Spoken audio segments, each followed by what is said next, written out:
Hey guys, and welcome back to this channel. In this video, I'll be showing you guys how you can use green screen templates on CapCut PC. So if you just go to library and go to green screen, there are a bunch of green screen templates that you can choose from. There's pro ones, there are also free ones as well. So just select the one that you want. I'm just going to select, let's say this one, and I'm just going to place it on the second track.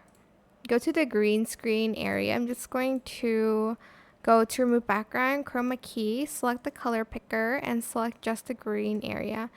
Then adjust the intensity and maybe the shadow a little bit. And then here's where you are going to add in your video underneath.